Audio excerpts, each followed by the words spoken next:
اعوذ باللہ من الشیطان الرجیم بسم اللہ الرحمن الرحیم انما یرید اللہ لیذھب عنکم الرجس اہل البیت ویطہرکم تطہیرا اللہم صلی علی محمد وعلی محمد۔ عزیزان محترم، ہم شیعوں پر یہ شروع سے الزام لگایا جاتا ہے کہ شیعوں کا قرآن بکری کھا گئی، یا اپنی محفلوں میں اپنے لوگوں میں ناصبی حضرات بیٹھ کر یہ پروپوگنڈا کرتے ہیں کہ شیعہ قرآن کی تحریف کے قائل ہیں اور شیعوں کے نزدیک قرآن بکری کھا گئی۔ لعنت اللہ علی الکاذبین۔ ہم تو لعنت بھیجتے ہیں اس بکری پہ جو بکری قرآن کھا جائے، اور اس شخص پہ بھی ہماری لعنت ہے جو اس طرح کا عقیدہ اپنائے۔ تو ناصبی حضرات کی طرف سے یہ الزام لگانا کوئی معمولی سی بات نہیں ہے، اور اس کی ایک بہت بڑی وجہ ہے، یہ ان کی چالاکی ہے، بیوقوفی نہیں ہے جو اس طرح کا الزام ہمارے اوپر لگایا جاتا ہے، یہ ان کی چالاکی ہے۔ چالاکی اس وجہ سے کہ ان کی اپنی جو معتبر کتب ہے وہ بھری پڑی ہے اس طرح کی روایات سے، مطلب کہ ان کی جو صحاح ستہ ہے، جن کتابوں کو یہ صحاح ستہ بولتے ہیں، 6 کتابوں کو، ان کتابوں میں یہ روایات موجود ہیں، اور ان کے امام جو تھے جن کو یہ محدث امام اپنے بولتے ہیں، وہ لکھ کر گئے ہیں کہ یہ روایات صحیح ہیں۔ استغفر اللہ۔ ہم ایسی کتابیں ہمارے اوپر کوئی حجت نہیں رکھتی جس کے اندر اس طرح کی روایات موجود ہو۔ تو حضرات، یہ جو اس طرح کی جو روایات ہیں یہ ان ناصبی سنیوں کی ہی کتابوں میں موجود ہیں، اور یہ روایات ان کے گلے کا پھندا بن کے بیٹھی ہوئی ہیں، جس وجہ سے ان کو یہ ہمارے اوپر تھوپ دیتے ہیں۔ تو ابھی جو حوالہ جات میں آپ کی خدمت میں ابھی پیش کروں گا، انشاءاللہ ان میں سے دکھاؤں گا کہ تحریف قرآن کے قائل بھی یہ ناصبی سنی حضرات ہیں، اور قرآن کھانے والی جو بکری ہے وہ بکری بھی انہی کے اپنے گھر کی بکری ہے۔ تو اپنی بکری کو برائے مہربانی آپ ہماری بکری نہ بنائیں۔ انشاءاللہ ابھی ادھر بیٹھے بیٹھے میں اسی بکری کو آپ کی بکری ثابت کراتا ہوں، اور اپنی بکری کو آپ اپنی حد تک ہی رکھیں۔ اس بکری سے ہمارا کوئی تعلق نہیں ہے، کوئی واسطہ نہیں ہے جس سے نقصان ہوا ہو دین اسلام کا، اور یا وہ بکری قرآن کھا گئی ہو۔ اس طرح کی بکری سے تعلقات آپ لوگوں کے ہیں، اور بہت اچھے تعلقات ہیں، ہمارا کوئی تعلق نہیں ہے۔ ابھی میں تعلق بھی ثابت کرا دیتا ہوں۔ سب سے پہلا حوالہ ابھی آپ کی خدمت میں پیش کر رہا ہوں، یہ ہے جی صحیح مسلم شریف۔ اس کتاب کا جو درجہ ان لوگوں کے پاس ہے، یا جو لوگ ان کو جانتے ہیں، میرا نہیں خیال کہ اس کتاب کا آگے مزید تعارف کرانے کی ضرورت ہے۔ اس کی جی جلد نمبر 3-4 کمبائن ہے، اور یہ روایت ہے جلد نمبر 4 میں صحیح مسلم کی، اور صفحہ نمبر اس کا ہے جی 58۔ تو باب باندھا گیا ہے 5 دفعہ دودھ پینے سے حرمت کا بیان۔ اس کی روایت نمبر 3597۔ حضرت عائشہ نے فرمایا کہ قرآن میں اترا تھا کہ 10 بار چوسنا دودھ کا حرمت کرتا ہے، پھر منسوخ ہو گیا، اور یہ پڑھا گیا کہ 5 بار دودھ چوسنا حرمت کا سبب ہے، اور وفات ہوئی رسول اللہ صلی اللہ علیہ وسلم کی، اور قرآن میں پڑھا جاتا تھا۔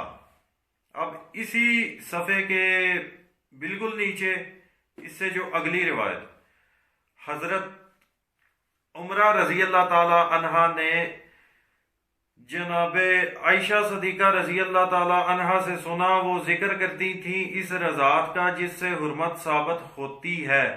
تب حضرت عائشہ رضی اللہ تعالی عنہا نے فرمایا کہ قرآن مجید میں 10 بار دودھ چوسنا اترا، پھر 5 بار چوسنا اترا۔ یعنی اس میں ان کے امام مسلم یہ بتانے کی کوشش کر رہے ہیں کہ قرآن پاک میں فرمان باری تعالیٰ میں تبدیلیاں آتی رہیں، مطلب کہ جو رسول اللہ پاک کا جو فرمان ہے، جو کلام ہے، پہلے آیا، پھر تھوڑا سا اس سے اور بہتر آیا، اور معاذ اللہ تبدیلیاں ہوتی رہیں۔ تو اس سے اگلا حوالہ جی، اس میں میرے ہاتھ میں جی کتاب ہے موطا امام مالک۔ ان کے جو 4 بڑے مولوی امام ہیں ان میں سے ایک ہیں امام مالک. وہ بھی لکھتے ہیں اس کے صفحہ نمبر 420 کتاب الرضا، صفحے کا نمبر بھی 420 ہی ہے. سبحان اللہ. اس میں روایت ہے جی، حضرت عائشہ رضی اللہ تعالی عنہا نے فرمایا پہلے قرآن شریف میں اترا تھا کہ 10 بار دودھ پلائے تو حرمت ثابت ہوتی ہے، پھر منسوخ ہو گیا اور 5 بار پلانا ٹھہرا. رسول اللہ صلی اللہ علیہ وسلم کی وفات ہوئی اور لوگ اس کو قرآن پڑھتے تھے. اللہ اکبر. جی جو ان کے امام مالک ہیں انہوں نے بھی تھوڑا سا حصہ ڈالا ہے اس روایت کو بیان کرنے میں. اور جیسا کہ ابھی آپ لوگ سوچ رہے ہوگے کہ اس میں بکری کہاں ہے ان دونوں کتابوں میں، تو عزیزان محترم امام مالک بھی بکری کھا گئے اور امام مسلم بھی ان کے بکری کھا گئے.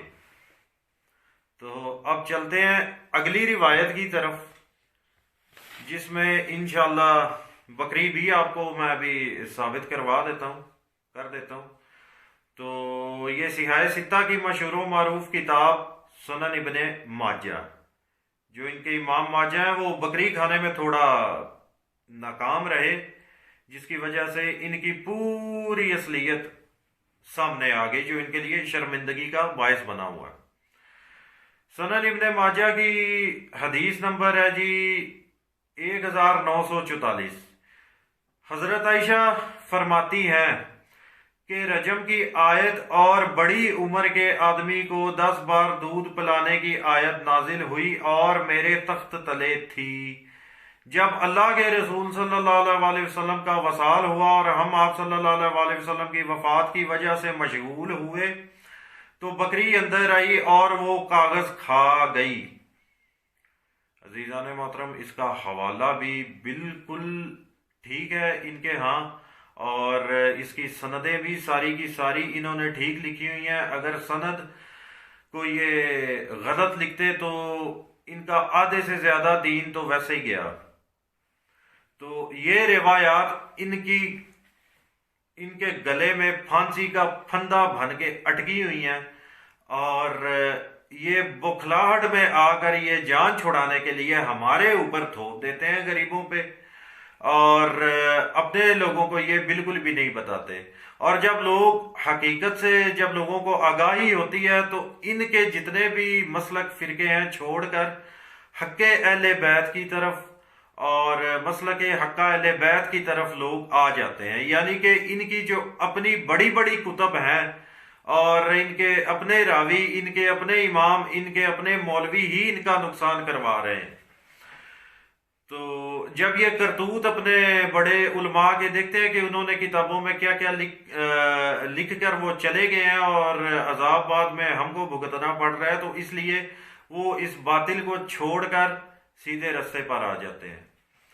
تو انہی کی اپنی کتابیں ان کا نقصان کر رہی ہیں، انہی کی اپنی کتابیں ان کے لوگوں کو چھوڑنے پر، ان کے فرقے چھوڑنے پر مجبور کر رہی ہیں. اور یہی وجہ ہے کہ ان کو جب کوئی اور چارہ نہ ملا، کوئی اور رستہ نہ ملا، تو شیعوں کے اوپر انہوں نے یہ الزام لگانا شروع کر دیا.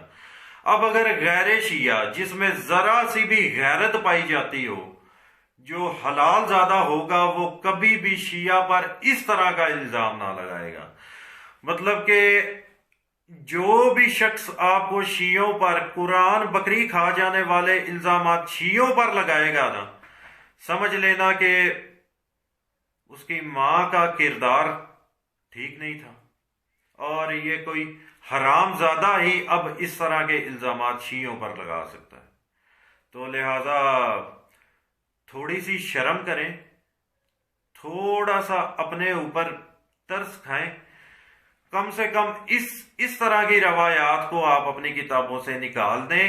اس طرح کی روایات کو اگر آپ ڈس آن کر دیں تو تھوڑی سی شرمندگی آپ کو کم اٹھانی پڑے گی. شرمندگی آپ ضرور اٹھاؤ گے لیکن اس لیول کی نہیں جس لیول کی آپ لوگ اٹھا رہے ہو.